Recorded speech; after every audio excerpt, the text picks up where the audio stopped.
Good evening, everyone, and welcome to Land Down Under Hangout. Today is a special, sorry, words are hard. It's been a long week. It's a very special edition of Land Down Under Hangout this week, and we are doing our VF summary. We first started as part of the Vaginal Fantasy offshoot, so that's a book club started by Felicia Day way back when, where they only read clit lit or VF books, as they like to call them.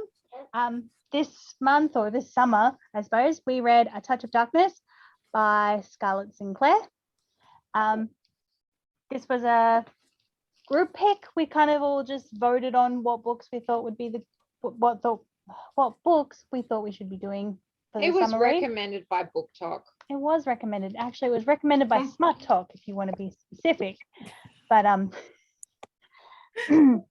going to start off with my thoughts because I'm in charge. So ha.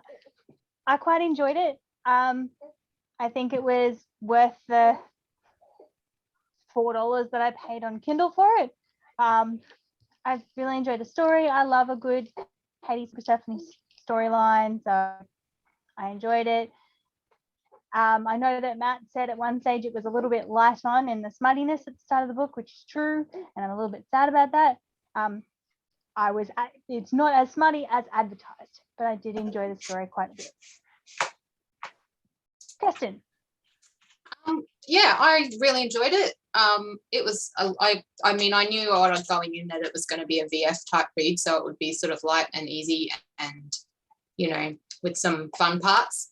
And, and yeah, I really enjoyed it. I enjoyed it enough that I picked up the second book straight away. Second book I did not like. Interesting.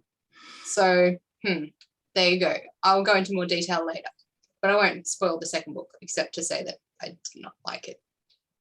Could you spoil it for us though, pretty please? Maybe later. Yeah, not now. Later. We'll get on to that later. Mel.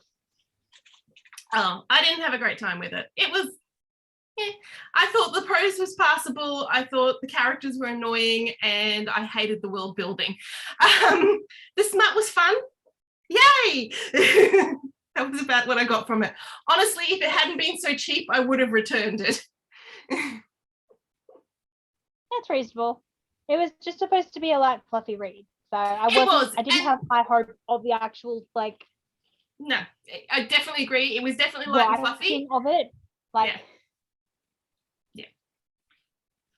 Karina. You would say as I put my ice block in my mouth. I'm sorry, I didn't realize you put your ice block in your mouth.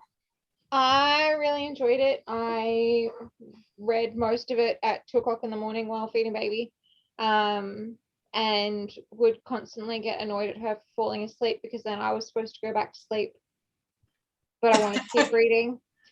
I agree with Mel that Persephone herself is quite an annoying character. However, I wasn't bothered by it because I wanted the story to continue, and I quite liked the way that she built up the real world and the underworld and how that all worked together.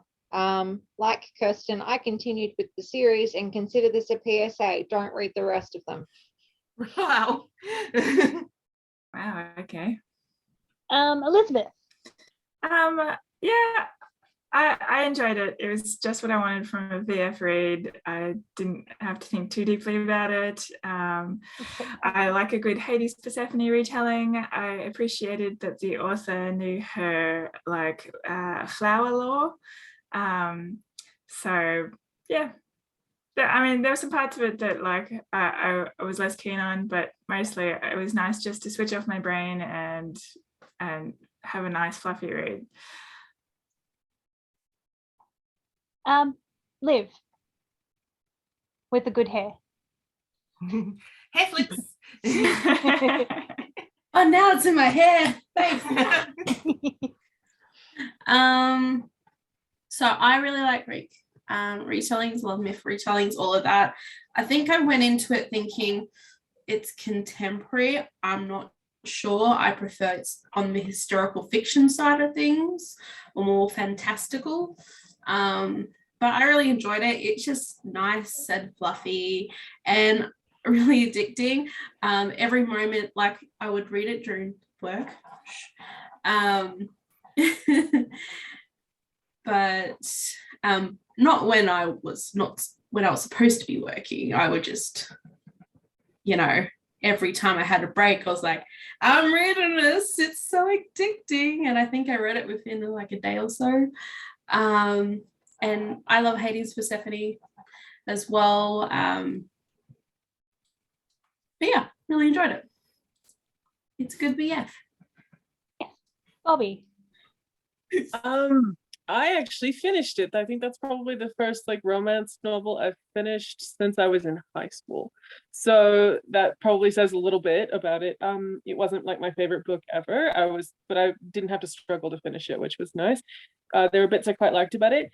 There were usually the bits that make me annoyed about romance novels were not in this book, so that was really nice. I did discover some stuff. I think it's just the word choice and things that this author used that kind of bugged me. But I was very impressed with myself that I actually enjoyed it enough to continue and finish reading it and not throw it across the room and be annoyed at some character development or some choice of personality or something. So thanks for picking one that I actually enjoyed enough to finish reading it.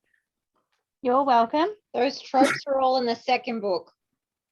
Yep. I was going to say, what are the things you hate? Because I bet you they're in the second book. So I had a question about that. When people say the second book, are you talking about the second book from Persephone's perspective, or the one that she did that was basically the rewrite, but it was told from Hades' point of view? Just the one from the second Persephone book. Okay. I haven't read anything. I just happened to notice that she did a rewrite from Hades' point of view. So yeah, I'm not really interested in that. I'm sorry, Kirsten.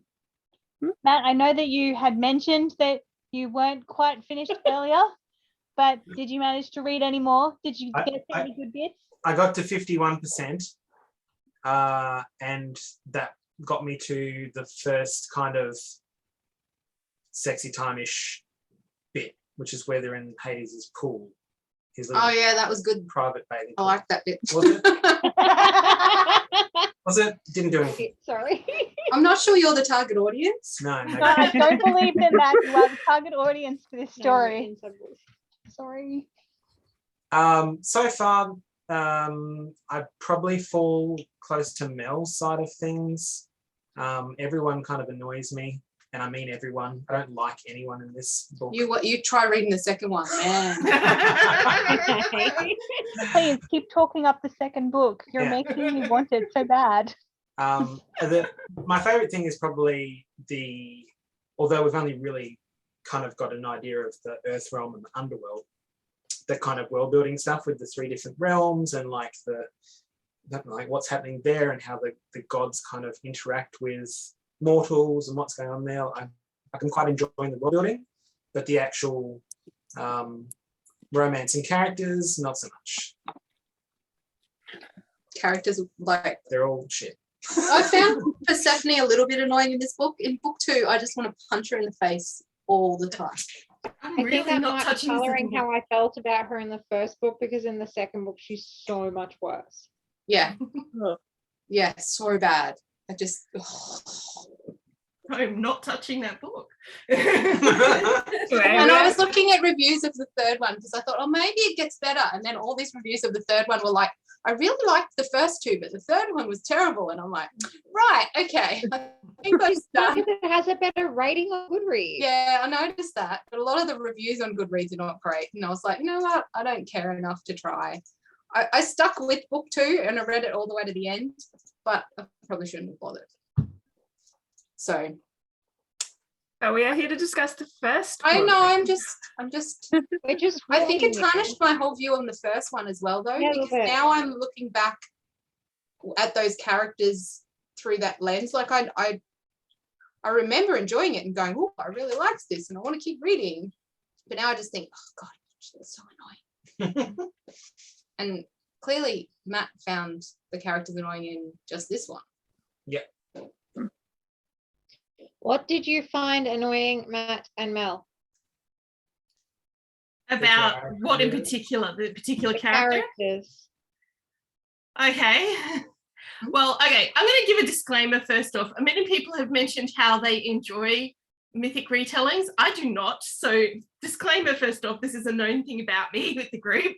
I found Persephone just, I just wanted to slap her a lot. She was just completely annoying constantly. The way she wanted this, but she just caved to things. And then, don't even get me started on her talking about Hades before they even really got to know each other. I was just like, you're annoying me so hard. Yeah, I just found her, look, I could probably have explained away some of her things by saying, you know, she'd grown up really sheltered. Of course, she's struggling to figuring herself out and stuff along those lines, except for she's actually been out for a while.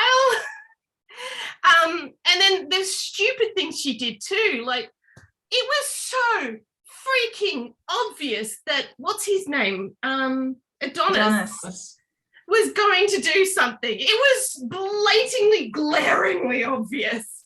And I was just like, woman, you are not that naive. You're really not. You've been around your mother. You're already aware of this.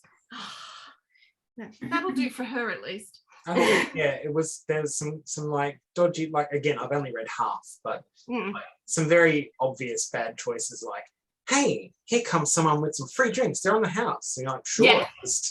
I'll just drink this random drink that turned up. It's like, okay.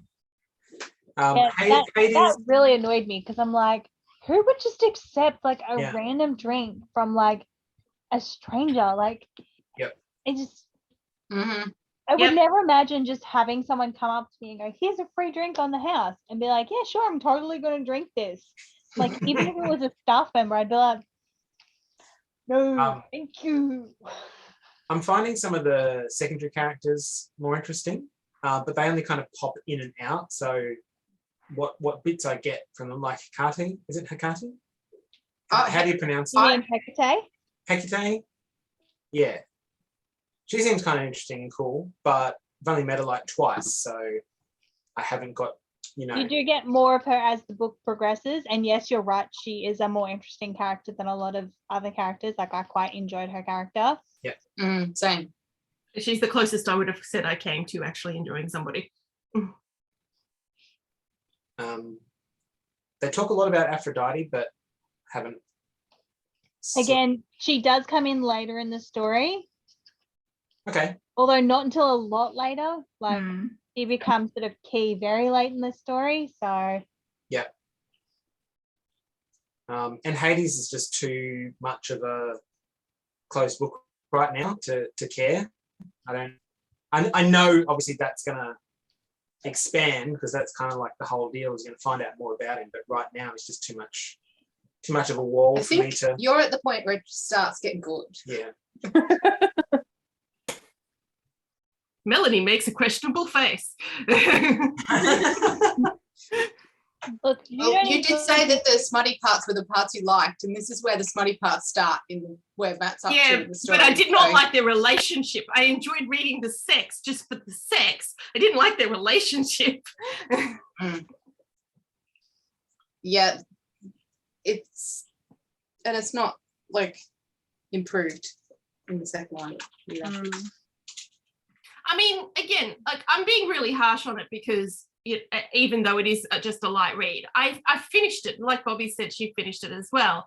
I finished it, and that's because it was readable. There wasn't anything really, any problems around that and that sort of thing. I just was quite cranky at the characters a lot of the time.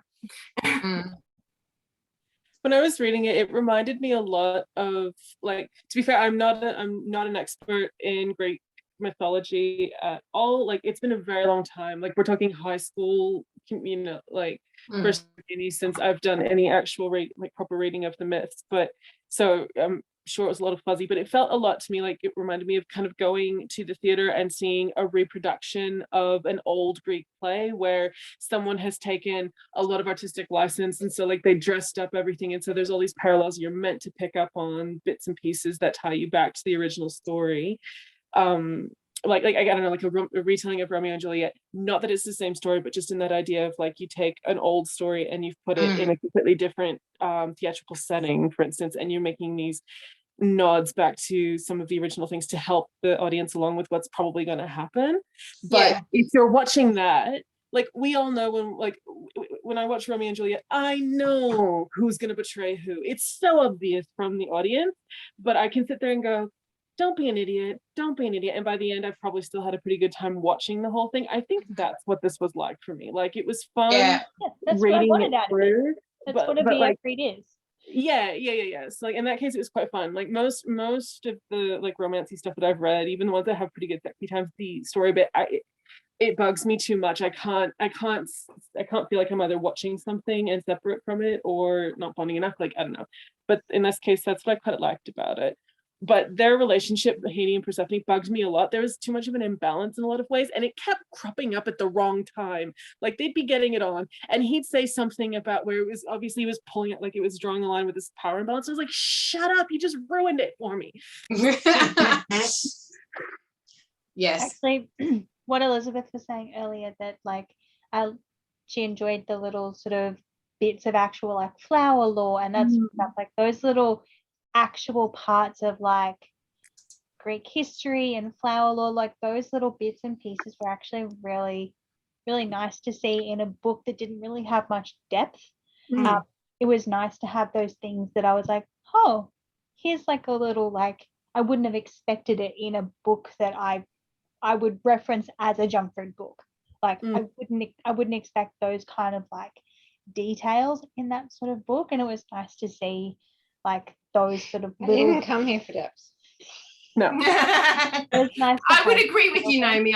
I think those were the more tolerable bits of the story as well. Like it was nice to have those little things that sort of drew the story along as well, with just like not just being junk. Yeah. But while I did pick it up expecting it to just be a junk food book that I like quickly read and then never looked at ever again, it was nice to have those little bits in it that I was like, oh, that's cool. Like it's nice that like she went to the effort to like make sure that she was, you know, using that sort of stuff. Also, I liked the whole like like,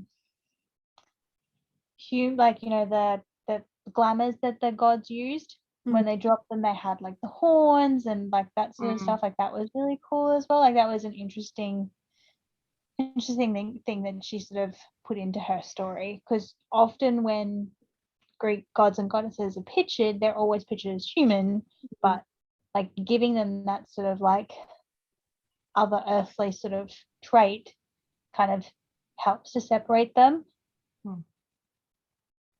I also enjoyed the presence of the non-human species in the world as well. That was I think I would have liked to seen a bit more of, actually. Yeah, have some more burgers and those sorts of things, other non-human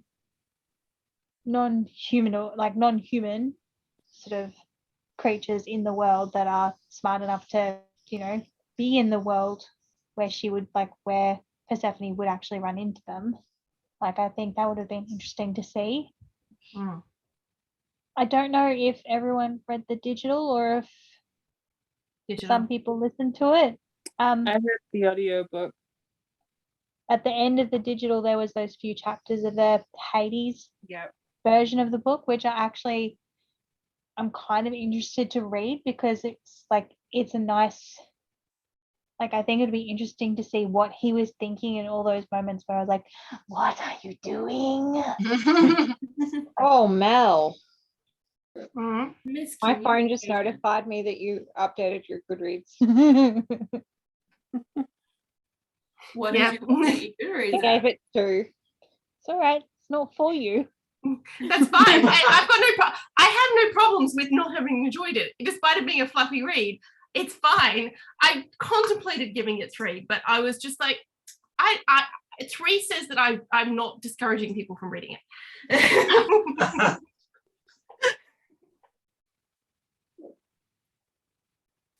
What did people think of Minx and her turn? Minxie. And her Speaking of turn- extremely annoying characters. Yeah. Speaking of the most annoying character in the whole entire book. Yep. I think she's the most two-dimensional character of the whole book, which is saying something. But Yeah. I haven't found out enough about her yet. Like, You, I mean, there's not much to find there's out. probably not Oh, much, okay, yeah, there's not cool. much more to her than what you would have Alright. already figured out. She's annoying and right, jealous. I already knew the actual myth, so I was just going, just turn her into a bloody mint plant already. Yeah. As soon as I saw her name, I'm like, yes, mint plant, do it Mhm. now. See, I didn't actually even know that part of the myth. So No, I hadn't heard it before either. But in the actual myth, it's Hades. Like, it might change from myth to myth or whoever's I telling have read a myth where it was Persephone. I don't know if that's the original myth or if it was just like I hate to say it, but the myths are kind of like a lot of old stories. They've been told many times. No one knows what the original is anymore. Mm. I have Whatever your heard take that is it on was Persephone. I also did. How did people feel about how Persephone's magic was brought in? And it wasn't just that she could create plants, but that like she wasn't just like, I create plants now. Like her mother was obviously augmenting her magic, and it breaking through made this different type of magic that hasn't really been sort of shown as a Persephone magic previously. Hmm. I mean, like it felt more in line with like the crossover between like her core persona and then like the Queen of the Underworld persona. You've got like a kind of intersection here where I feel like the magic is appropriate. Yeah. Yeah. I liked it. I want 'Cause to just. I guess I just like making flowers grow is not as interesting. So No, like having that kind of magic in her, of all the things that Persephone did throughout the story, having her actually grow up enough to like stand up to her mother and be like, fuck you, fuck your face. Mhm. I don't want to do this no more, kind of thing. Like, I quite enjoyed just seeing her growth, even though her growth wasn't great and she was fairly annoying through the story. Like, seeing her have any growth was nice. Mm. I would agree. Kind of wish. I think this is just sort of my own preferences with the Persephone myths, but I just wanted to see more of that aspect of the queen of the underworld and all of that,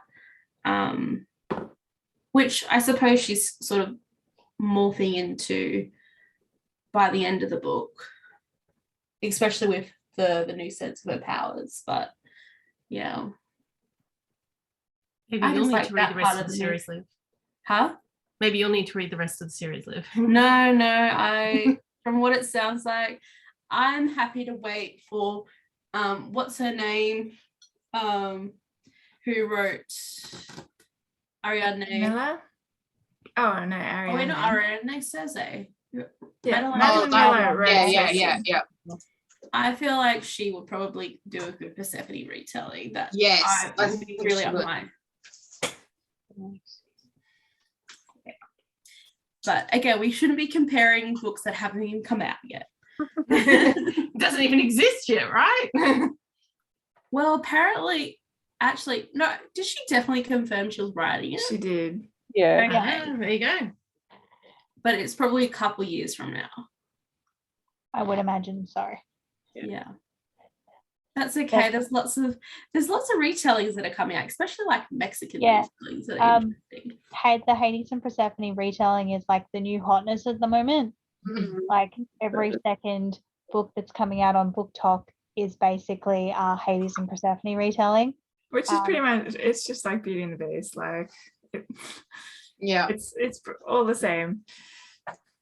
The original Beauty and the Beast, The original Beauty and the Beast, yeah.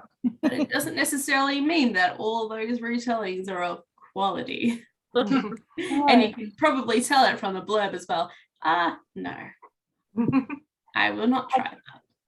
after reading the book and then hearing what both Kirsten and Karina have said about book 2 and book 3, I have the feeling that she wrote book 1 as a book in and of itself, and then she was going to write it from Hades' perspective, and that's it. And then the book got really popular on Book Talk, and she was like, well, shit, now I need to write more books.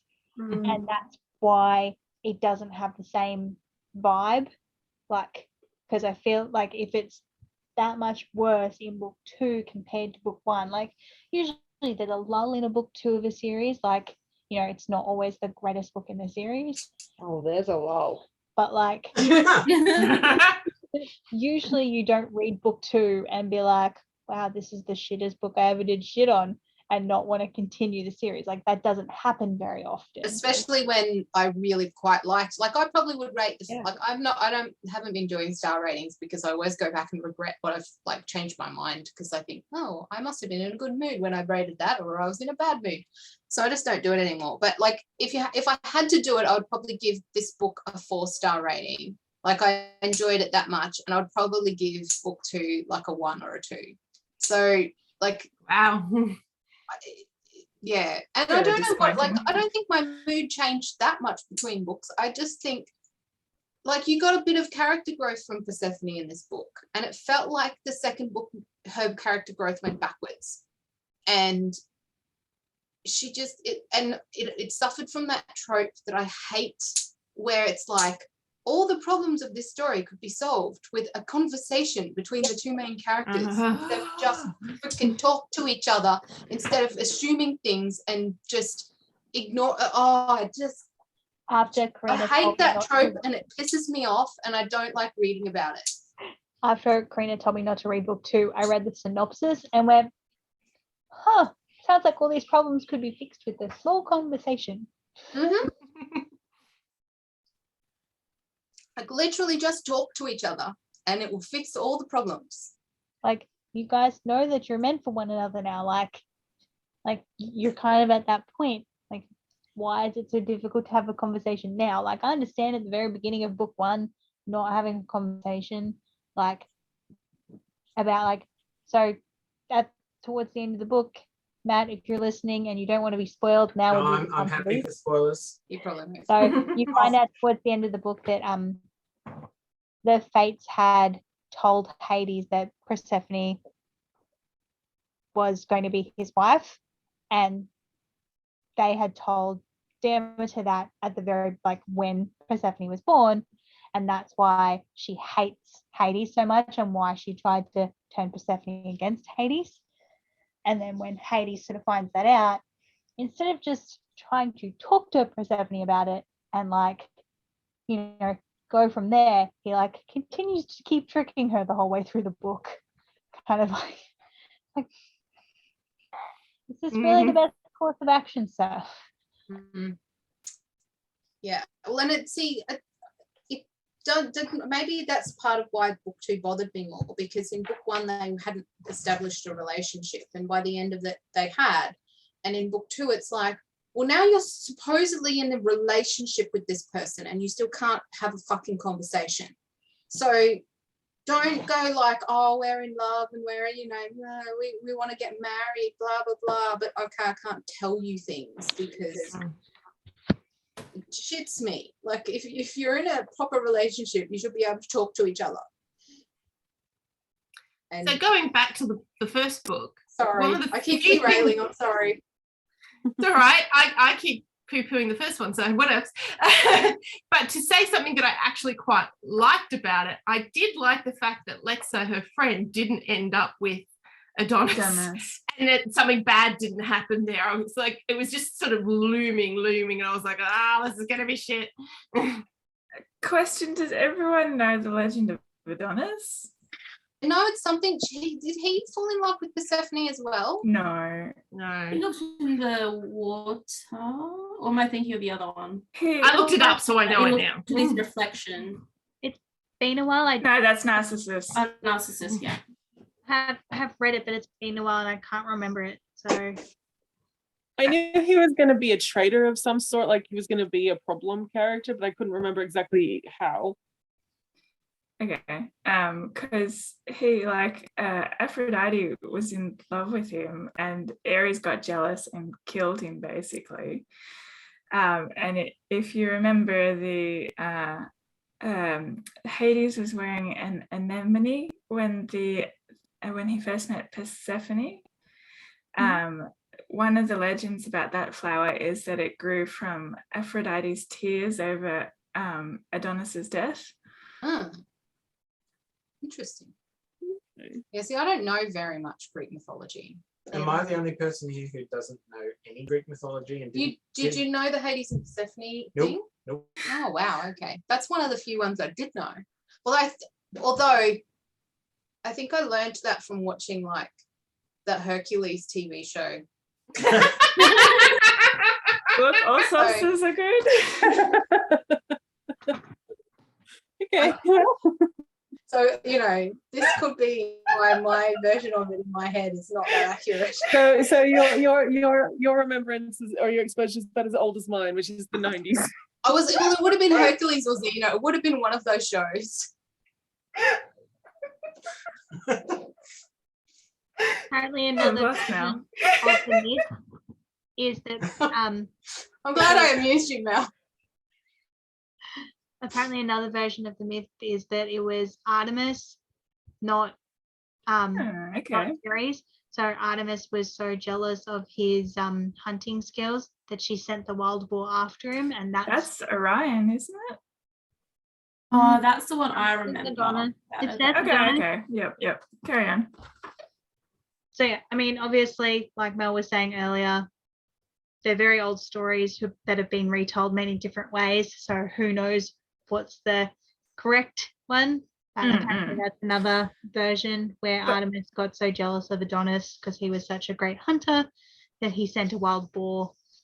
She sent a wild boar after him, and that's how he died. And then Aphrodite cried over his body, and the anemone flower was grown. And Sorry, Kirsten. No, that's all right. But to go back to my point, it was that if you know anything about Adonis, he's associated with Aphrodite. So I actually, because I looked it up after the fact, admittedly, I didn't know it off the top of my head. I know Persephone and Hades' story pretty well because I had to do it when I was teaching in high school English. But I hadn't covered like all of Greek mythology or anything. So I didn't know Adonis's story. And I went and looked it up, and I was like, oh, it actually sort of filled in a lot of blanks that I think the story didn't do in detail in some respects. It sort of added this whole other depth, which made me realize that probably this whole story would have been better overall if I'd had a more thorough Greek mythology knowledge. I it looked was it up leaning on that a bit. before I started reading. I looked up the Persephone stuff because I was like, I remember her. I remember a little bit about her, but not very much. And I wanted to refresh my memory. And the only part really that I could remember was that he'd kidnapped her and taken her to the underworld. And then I couldn't remember why. Like I remember, I've looked it up now, and it was because she ate pomegranate seeds or something. But I knew she had to spend half the time in Hades and half the time in in the normal world. But I couldn't remember why. So I was Googling all that when I first started reading it. Well, it's their seasonal. Yeah. if that makes sense. Yeah. It counts for the winter and everything. So Yeah. And that plays into the contract in the story because it's 6 months. Yeah, I liked a retelling of the story because, in the story where it's like he kidnaps and rapes her, it's like, well, that's not so much of a story I want to be reading. So I think that was part of my problem, though, is that I wanted it to be more updated even than it was, but I'm not sure that there was a way to do that. Like there were certain limitations in a retelling that you have. So I'm not I was super glad they didn't go down the route of pregnancy to get the contract, because I was just like, oh, do we have to? Yeah, we're seriously hinting at it, weren't they? I hate stories that end with pregnancy or that use pregnancy as a device. I'm like, no, trash, away with you. Not a plot point that you're for, trope, not a trope that you enjoy. I don't really like the pregnancy ones too. I haven't read it yet. Was there a I don't sci? either. There was a VF sci-fi we read once that had pregnancy in it. Just one? No, there's one I remember in particular that I hated, Mhm. and they're on a space station or something. Anyway, I'm probably not remembering very well. I just remember I had pregnancy. I was like, ah. Yeah, no, I'm not a fan of stories that, like, I mean, I'm also not a fan of stories where people just magically don't get pregnant. Mm. But also, I prefer that to stories where, like, oh, we had 6 months and now she's pregnant. Like, no, that's not why I picked up this book. I want this book for sex. I do not want it so I can go through your pregnancy story. Please, thank you, and goodbye. Few where it's actually worked well because they dealt with it, because it wasn't just a, like, it was the plot, it was part of the plot of the story. It wasn't, you know, this is the part of the happily ever after or something along those lines, and things like that, like where it was a major element of the plot. And that's been interesting from time to time. Would I want it all the time? No, God no, especially as the happily ever after ending. But I think that it can be done well. It's just that it's got to be done for a good reason. There is a reason for this part of the story, not just the, oh, I'm going to do my puritanical storytelling where, you know, for happiness we must have children at the end. Yeah, I think that's the issue that I have with that trope, is when it's like, this is now the ending. But if a character gets pregnant and then you go through the, you know, you see that they still have a life after they've had a baby, I'm all for that. But it kind of like, it's like, she's pregnant now, so her story is ended because now she gets to do nothing fun anymore. Yes. Just like real life. Hey. Sorry. I didn't mean to Woke my spoil baby your up. future for you. You woke the baby up, Matt. It's all your fault. It's not hard to do. Matt's still trying to figure out how to get his webcam to work. Worked yesterday. Yeah. How about you now? I will say, even though I really enjoyed it, again, wasn't thinking too much into it because it was just fluffy for me. I really didn't like the journalistic aspect of the book. I just went, I don't really care about that. It's not really It's adding not something I too need, much. and you're not adding anything to my story. Please go away. Yeah. Especially because he didn't really have a negative reaction to it that much. Like, it Yeah. didn't do anything to the plot. There's no He was proper far too tolerant. consequences. Yeah. Like, It didn't even really have to discuss it, like, in a way that sort of was like, you know, he didn't get upset. He didn't need to, like, there was no way that she needed to explain it away. He was just like, okay, fine. they probably could have got rid of it and still have Adonis in the picture as the boyfriend if they still wanted that, and figure it out something else. I I don't sort know. of thought that the reason, like the only sort of thing it brought to the story was that it gave Persephone something that she was wanting to do for herself. Mm. It was her thing. It was something her mother didn't want her doing. It was something that everyone else was kind of ambivalent about. And she was like, nope, this is what I want to do. And fuck you, I'm not moving to the underworld. I want my job. I want this job. This is why I'm here as an intern. And like, that's kind of, the rest of it sort of seemed to be a bit contrived, but I felt like if nothing else, it was at least sort of showing that she had, like, it was kind of a bit of a vehicular thing to help move her away and grow a bit more.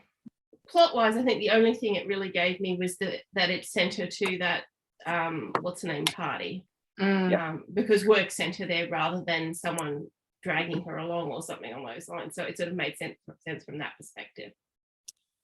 I did It like gave her a that. way to have a voice, because she wasn't very good at using her voice in the beginning. She wasn't amazing at the end, but like about Hades, she figured out how she felt about Hades based on having to write those articles.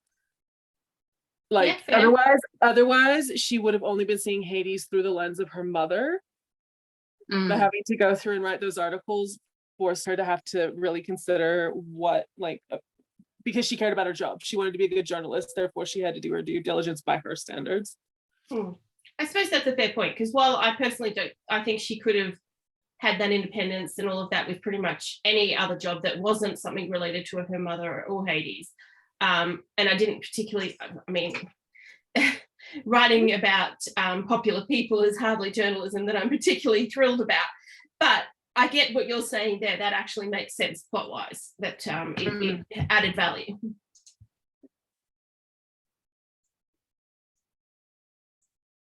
I think.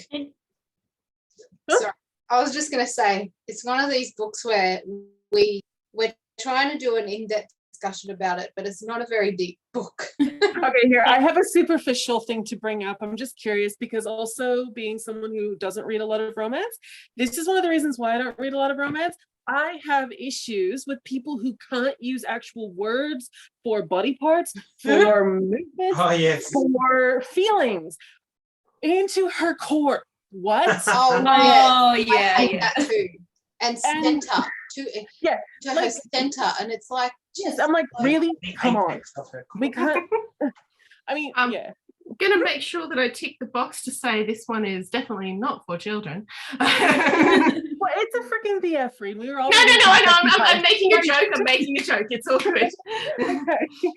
No, it's just like that kind of stuff. That's one of my pet peeves with romances, and one of the reasons why I tend to not enjoy them. I would rather pick up a piece of erotica and read that for the sexiness than usually romance books, because they have to. It's like they have to be literary, and I'm like, why? You use that prose for the story bit, and then just give me the other bit. It's fine. Yeah. We're all adults here. Come on. And also, I'd rather my kids be learning that from the actual words, even if it's some slang stuff, but like, oh, her core, her center. It always reminds me of that scene in 10 Things I Hate About You where the principal's writing this smutty novel and she's like, Yes. what does she say? Like, his turgid member. And it's Yeah. like, oh God, that's one of the ones I hate the most is the word member. It's like, no, Yeah. stop it. Crimson Cape. Shaft is better than Member. Yeah, it is. It is. There's a scene in one of the Naked Guns films where like Leslie Nielsen's reading a romance novel and it's Purple-Headed Warrior. I missed half of that. Sorry, Matt. Hey? I missed half of that. Oh, turning it's not going to help. That doesn't change the microphone, babe. Yeah, but nobody's seen you, Matt, And the we whole can time. see Yay. You're an invisible presence. In one of the Naked Gun films, there's a scene where Leslie Nielsen's reading from a romance novel, and the words that they use is purple-headed warrior. Why? No. Yeah. That's just pure brilliance, that. If you're 14, maybe. No. It's Well, you're playing brilliant a class. in its complete its complete No, I know. ability to completely to mock the whole Yeah. industry. No, I got what you, I knew you were being sarcastic, Mel. Yeah. I'll tell Nothing you. will ever outdo for me. I can't remember what VF book it was, but I remember her being able to feel him in her womb and me Yeah. thinking, What? why?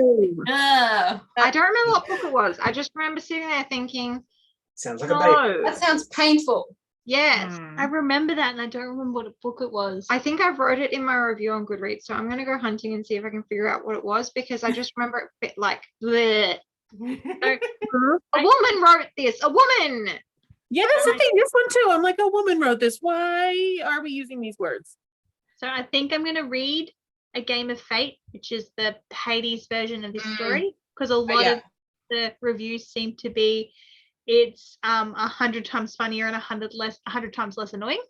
So I'm going to give that a go, but I'm definitely not going to read book 2 and book 3 Yeah, because I I don't do. want to ruin this experience. Thank I you. do regret reading book. Thank you for doing the reading for me, so I didn't need to go through that trash. Yeah, I was gonna read it shame. too. I also appreciate it, like- Kirsten and Karina. I'll say. There it is. It was Shadow's Claim by Cresley Cole. I'm not Oh, liking yeah. that one. He bathed her womb. That's what it was. What now? Oh. I'll tell you another term I don't like. I've noticed it specific, like I've seen it in a couple of books, Fixed but it. mainly in the Court of Thorns and Roses series. And it's like when the guys are fighting over the girl and all like that, and I'm going to rip you to ribbons. And I'm like, what a stupid term. That doesn't sound fun.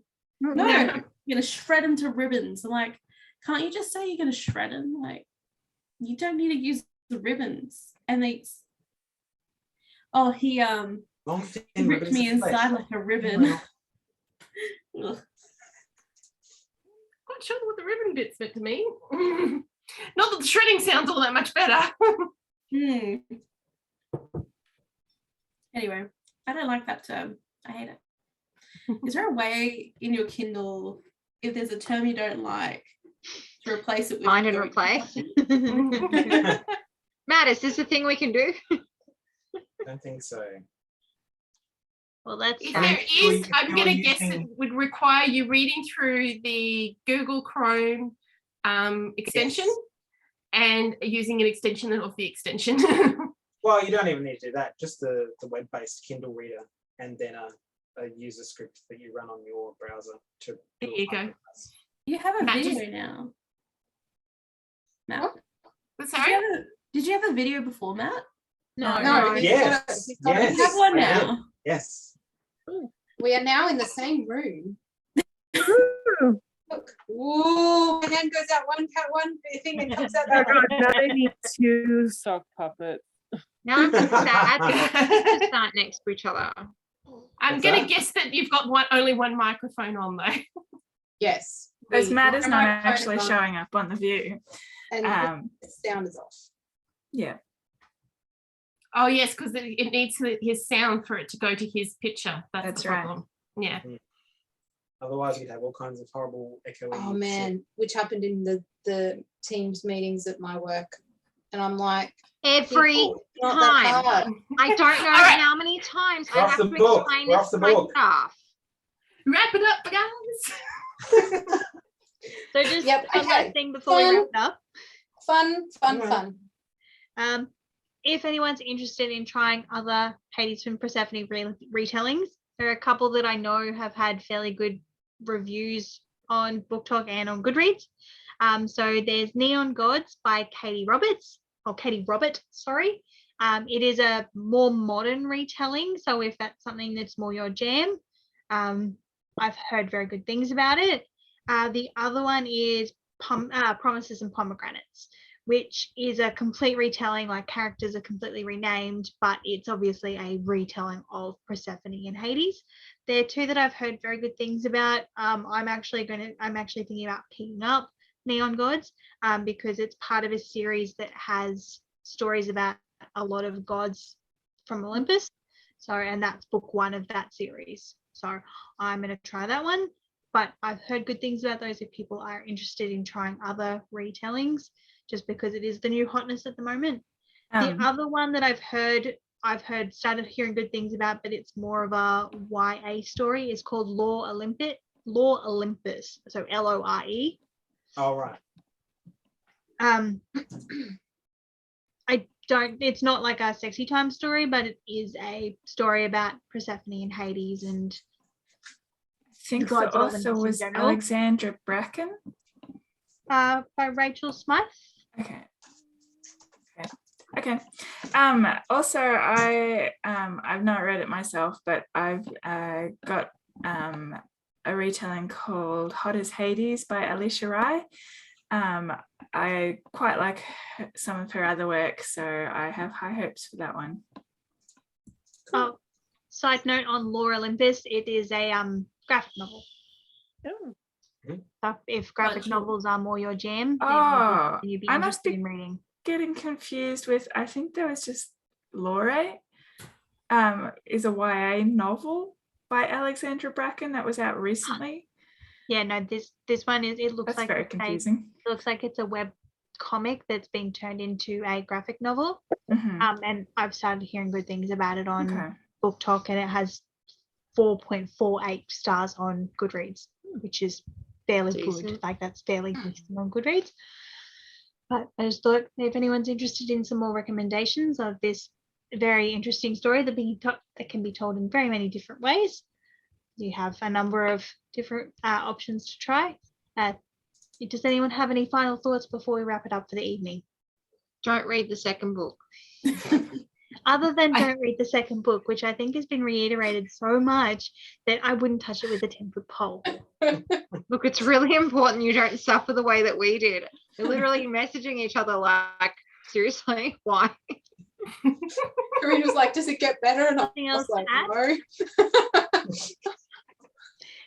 If there's nothing else to add, I'd like to thank everyone that may have joined us not online tonight. Thank you everyone for joining us tonight. Our next Down Under Hangout read is Project Hail Mary. Project Hail Mary by Andy Weir, and it's in 4 weeks. There we go. I hope you can join us then. Otherwise, we'll see you next time. Have a great evening. Bye.